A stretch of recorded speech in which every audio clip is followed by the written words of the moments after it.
So you navigate to the AutoDock GPU repository in GitHub, and you can see this is the README file with all the command line options. And they have this particular compilation documentation where you can click this particular link and it will guide you to install based on the instructions provided by AutoDock GPU. I am compiling for Red Hat Linux, but if you have Ubuntu, you can follow the same procedure. Okay. Also, one more thing that you can download the AutoDock GPU directory. I have already downloaded it. Okay.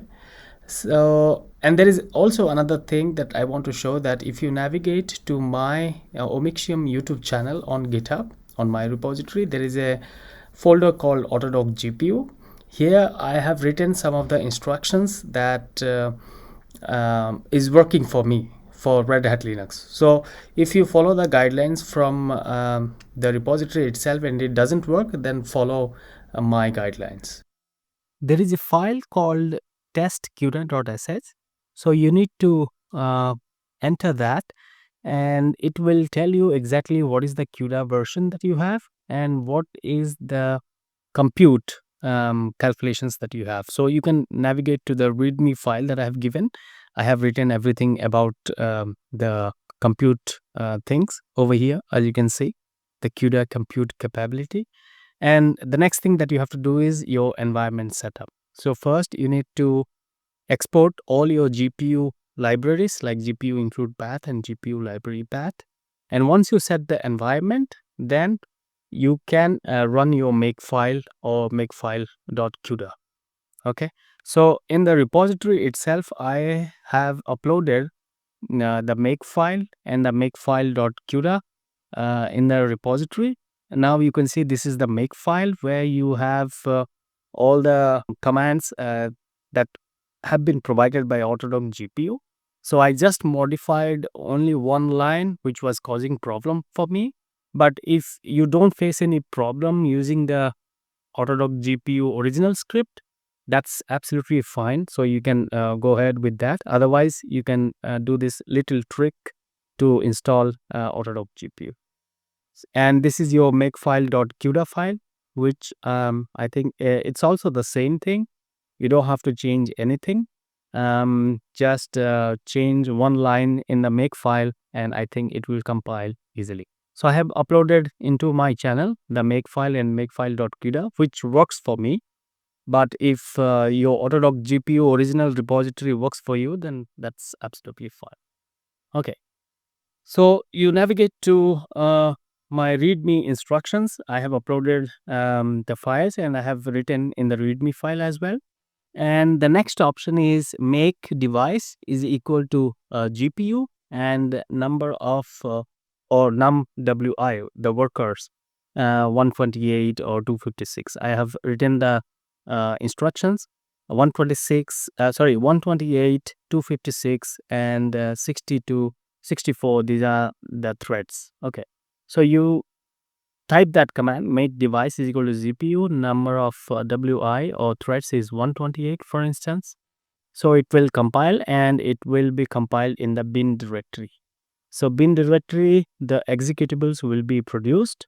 And now, as you can see, you have, I have successfully compiled AutoDock GPU for 128 threads. You can do the same for the 256, and you can also do the same for 32, 64, whatever you have. So I'm doing it just to show you how you can compile number of threads to 32 and it will be compiled in the bin directory. And when you type a particular AutoDock GPU executable file, it will show you all the commands. If you want to test that your AutoDock GPU has been installed or not, then you just do /AutoDock GPU and 128 or 32 or 256. So /AutoDock and your GPU, and you provide 128 or 32 threads, and you can see that AutoDock GPU has been successfully installed. And you can also try with 128, 256, whatever you have compiled. It's easy. So just to make sure that the makefile in the makefile.cuda, you read my instructions. If your Autodoc original repository doesn't work for you, and you can read uh, my repository and make the changes so that you can install it perfectly in your machine. I'm using Red Hat, by the way, so you can use the same for Ubuntu, for CentOS, for Fedora, whatever you have, and these are the command lines that you can execute. To show how Autodock GPU works, I have created this docking folder where you have this GPU rigid.sh and GPU flexible.sh file. These are the two scripts that I prepared. And you have this ligands directory where you place all your ligand PDBQT files. You have this folder called rigid and flexible. Okay, I'm going to perform both of them. For this rigid maps, I think I have made a tutorial on Autodock FR, rigid docking with AGFR GUI, and for flexible docking, I have done the same. So you need to watch these videos in order to perform Autodock GPU. Otherwise, you cannot perform Autodock GPU at all. So you have to watch those videos and create the maps for the receptors, for the rigid receptor, for the flexible receptors, and then only you can perform Autodock GPU for both of them. And I have created another script called DLG to PDBQT. I will show you at the end how it works. So yeah, and these are the command lines from Autodock GPU. So you provide the ligand PDBQT file, your grid map files, descriptor FLD file, which is called maps.fld file, your flexible residue file for flexible docking, batch file if you have a batch file, and these are some of the parameters that you might want to experiment, but I have already provided in my script. So first, this is the receptor root directory where your map files are there. Like you can put receptor 1, receptor 2, receptor 3. You can do simultaneously any number of receptors. Okay. So in this, you can see this directory, and inside that, there is receptor 1 folder with the maps. And this is your ligand directory, and output whatever the name that you want to give, like rigid dot ligands or receptor 1 ligands or something. So I'm going to put the help file side by side so that I can tell you what is NEV, what is heuristic max, and nrun, PG. All of them have been described in Autodock GPU itself. So here max is the heuristics, okay, and the nrun you can define 100 for the tutorial purpose, but generally what I do is 200 or 300, something like that.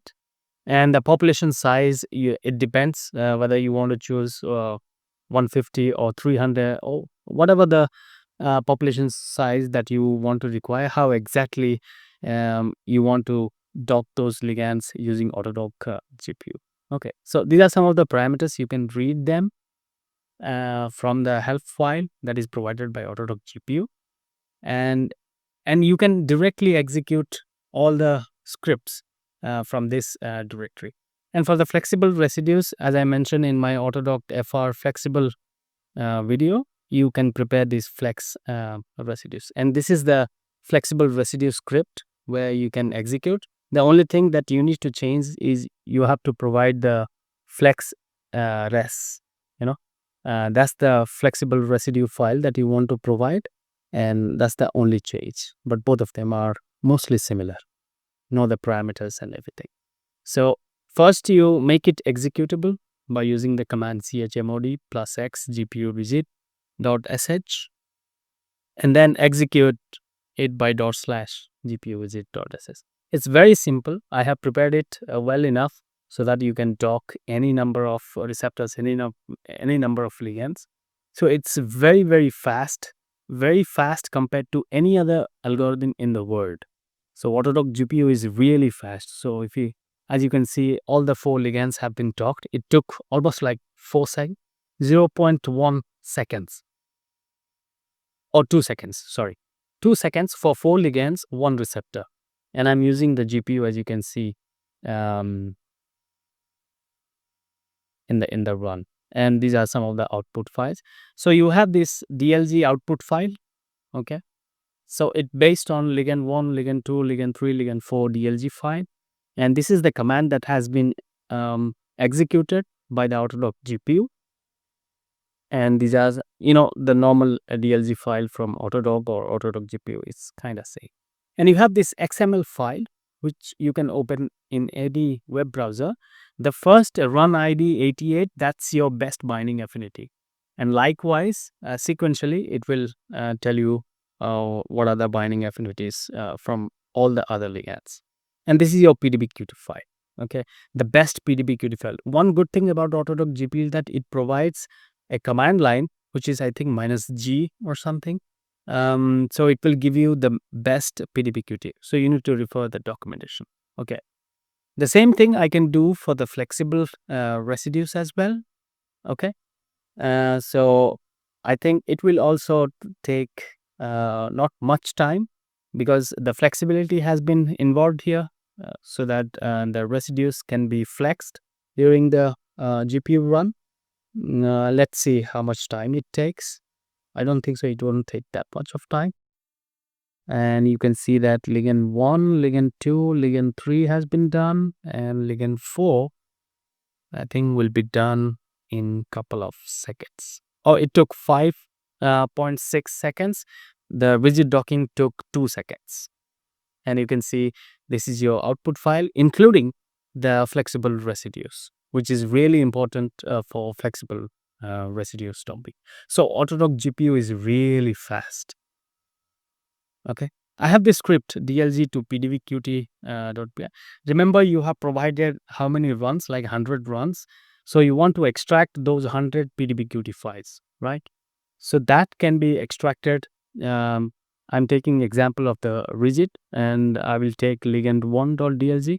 You copy this file and paste it over there, and then navigate to this particular directory and execute this by using, this is a Python script. So Python blg to pdbqt.py, and then you provide the DLG file, which is input ligand1.dlg.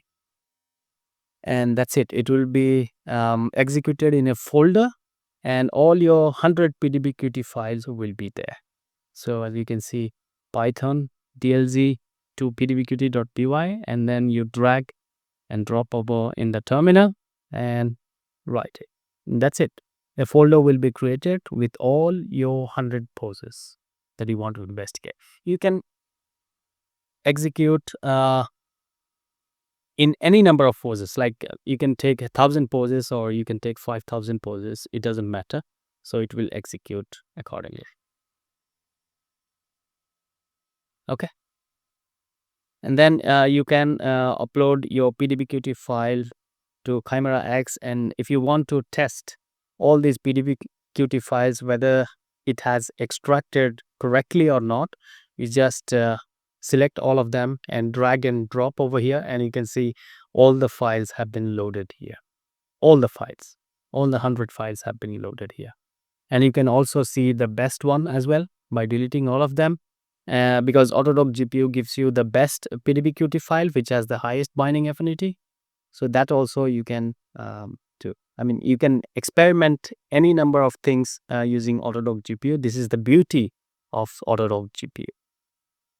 So the ligand1 best.pdbqt file, and you can see this is your best binding pose in kind of. Likewise, you can also do the same for the flexible residues. There is one catch in flexible residues, which I'm going to tell you right now. And yeah, let's dive into the flexible residues results. For flexible residues also, it's also the same. Python dlg to pdbqt.py, and you input ligand1.dlg or ligand2.dlg, whatever you like, and you can see there is a folder ligand2, and you have all the poses here, like 100 poses. Okay, so now if you want to look into the pdbqt file, or if you load into Chimera, So let me just open this and open the receptor file, the flexible receptor. In the flexible receptor, you have to load this rigid receptor.pdbqt, and if you open this, you can see that whatever the flexible residues that you have selected, those will be without the side chains. That's the beauty of these flexible residues, that the flexible residues are inside the results. So when you see closely, you can see that in your flexible residues results, like pose1.pdbqt, you have this ASN 265, which is the residue that I have selected for the flexibility, and you can see that these residues are already being present in the results file itself. So that particular area will be empty, so that you can see that whatever the residues that you have selected for flexibility, they are also having some flexibility during the calculations. So AutoDock GPU has only that capability to perform these kind of calculations. I think AutoDock FR is also having the same calculations, because that also outputs the same thing. So all the scripts, these scripts like GPU flexible, GPU rigid, and dlg to pdbqt.py, all these scripts have been uploaded to my GitHub repository. You can download and you can utilize them for your calculations. Okay, and make sure to check out these two tutorials, because these two tutorials are really important to perform AutoDock GPU calculations. So yeah, that's it, and thank you very much.